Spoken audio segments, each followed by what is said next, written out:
All right. Shalom, shalom. First and foremost, I would like to give all praise, honor, glory to YAHAWAH, BAHASHAM, YAHAWASHI, BAHASHAM, Rakakwadash. The bonus to the elders and the apostles of Great Millstone taught us this truth. And salutations to the hopeful elect that's around the four corners of the globe. I'm the brother YAHAWAH Lumia from the GMS Chicago branch out here in Chicago. Come back at you with another lesson. And Lord willing, I hope this lesson be edifying. You know, I'm going to just do a lesson based off this article.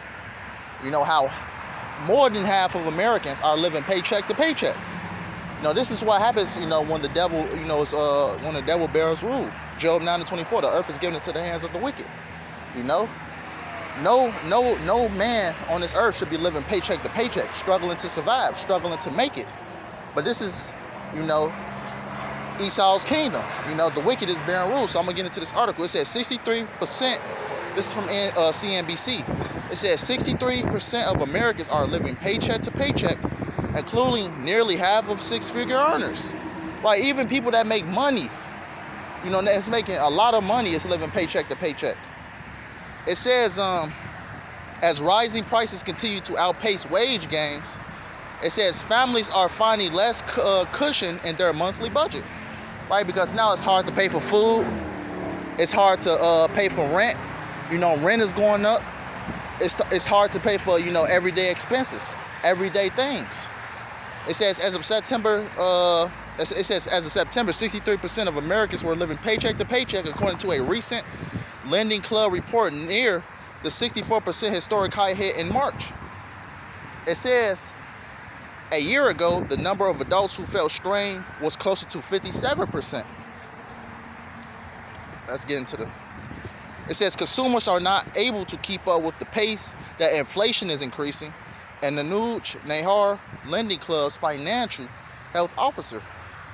It says being employed is no longer enough for the everyday American, Nahar said. It says wage growth has been inadequate, leaving more consumers than ever with little to nothing left other than managing monthly expenses. So it's basically hard to do basic things, you know, like getting food in the house. You know, like paying for rent every month. You know, because what? Because the average American is living paycheck to paycheck. You know, because of what? A lot of these people got to pay things that, you know, are basically, you know, given from the Most High. You got to pay for water. You got to pay for gas. You know, you have to pay for, like I said, the land that you live on, the land that you own, you still have to pay for it. You know, you have to pay car notes, different things like this. But let's just jump into some to the scriptures. Because what? This world is controlled by the devil, the so-called white man. This is the book of I'm not going to make this a long lesson. This is the book of Proverbs 29:2. It says, when the righteous are in authority, the people rejoice. It says, but when the wicked beareth rule, the people mourn. And who's in the power seat right now? Who's the wicked? The so-called white man. You know, he's the wicked. You know, and the people are mourning. Like I said, it's hard for people just to get, you know, basic things to live, like food, you know, like clothing, a roof over their head, different things like this. Because what? Americans, as I read the article, Americans living paycheck to paycheck, especially you Israelites. You know, you Israelites are at the bottom of the society, you know. But let's continue. It says, but when the righteous are in authority, the people rejoice. Right. And who are the righteous? You know, starting with the elect, the Israelites.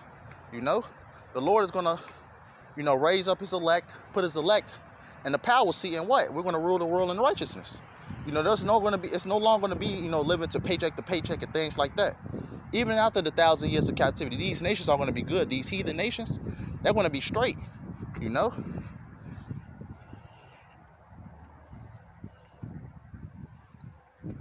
This is the book of Isaiah 10:1. It says, woe unto them that decree unrighteous decrees, and that write grievousness which they have prescribed. Right, woe means destruction. Decree goes into to law. You know, it says what? Woe unto them that decree unrighteous decrees. And who decreed these unrighteous decrees? The self-proclaimed white man, these Edomites. You know, because what? They're in the power seat. Job 9:24. You know, which I'm gonna quote, you know, a lie in this lesson. You know, and I'm gonna end up getting it, Lord willing. But yeah. The wicked is in the power seat right now. That's why all these wicked laws is coming to pass. Like I said, you have to pay for water. You know, you have to pay for things that's given from the Most High, you know, for free. But we have to pay for these things, like water, like gas, like light, different things like that. The food, you know, we have to pay for all these different things.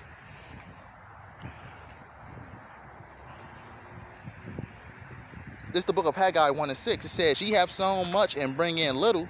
Ye eat, but ye have not enough. Ye drink, but ye are not filled with drink. Ye clothe you, but there is none warm. And he that earneth wages to put it in the bag with holes. Right? Because as soon as we get the money, it's gone. You know, and this is really talking about the Israelites, you so-called Negroes, Latinos, and Native Americans. When we get money, it's gone, because what? We have to pay for things, you know, that's supposed to be free, that was given from the Most High, you know, to for us to live off of, like water, like clothes, you know. The land that we own, we have to pay for all these things, you know. That's just to show you that this devil got to go, man. So with that being said, I hope this lesson was edifying. I want to end out by giving all praise, honor, and glory to YAHAWAH, BAHASHAM, YAHAWASHI, BAHASHAM, YAHAWASHI. That brought us to the elders and the apostles of great millstone, taught us this truth. Lord willing, I hope this lesson was edifying. Until next time, YAHAWAH.